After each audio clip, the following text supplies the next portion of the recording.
हाथरस कांड के बाद जहां एक और लोगों में बाबा साकार को लेकर नाराजगी है, वहीं कुछ लोगों में अभी भी बाबा के लिए अपार आस्था है। सेवादार कुलवंत सिंह की माने तो बाबा के चरणों की धूल से सारे दुख दर्द मिट जाते हैं।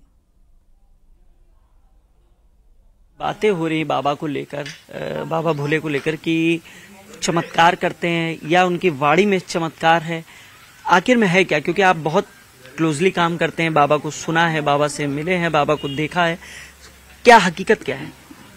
कहने वाले जो कहते हैं, हमारे हिसाब से जो हमारी सोच है वो बिल्कुल है। जो चमत्कारी कह रहे हैं कि कोई चमत्कारी नहीं है। उनकी जो पूर्ण उनके अंदर जो सत्ता है, जो पावर है, जो शक्ति है, हम कहते हैं, जो कि हमें दिखाई नहीं देती है। जैसे कहते हैं कि भूख है वो दिखाई नहीं देती है, प्यास दिखाई नहीं देती है। इसलिए जो शक्ति है, हमारी आस्था श्रद्धा है, वो अंतर आत्मा की बात को वो जानते हैं। क्योंकि हमें ये समझ लगी है कि अंतर आत्मा की सिर्फ जानने वाले नारायण हरि परमात्मा है, उसके अलावा संसार में कोई जानने वाला नहीं है।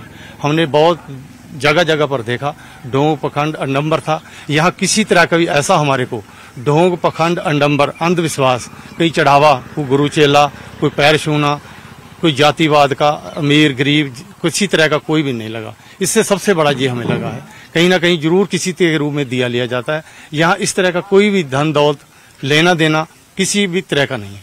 अच्छा, बाबा को जैसे चमत्कार कहते हैं, या कुछ लोग जो स्वस्थ नहीं हो पाते हैं, कुछ लोगों के घर में कुछ समस्याएं होती, बताते हैं बाबा के दर्शन करते हैं सब चीज अच्छी हो जाती है, ऐसा कैसे?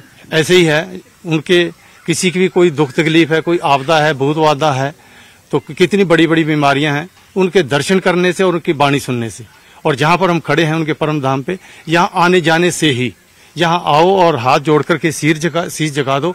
यहाँ किसी तरह का और कोई भी किसी को बताता नहीं है, कुछ देता नहीं है, कुछ लेता नहीं है।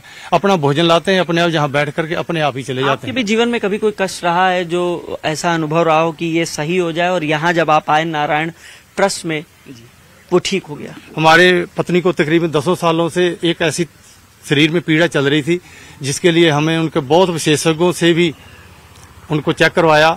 उन्होंने यहाँ तक कह दिया कि इनकी रीढ़ की हड्डी है जो है उसकी डिस्क हिल गई है, ये ठीक नहीं हो सकती है। हमको जब पता चला तब से हम प्रभु की शरण में आए, इनके आने जाने लग गए। तब से वो हमारी दर्द परमात्मा ने बिल्कुल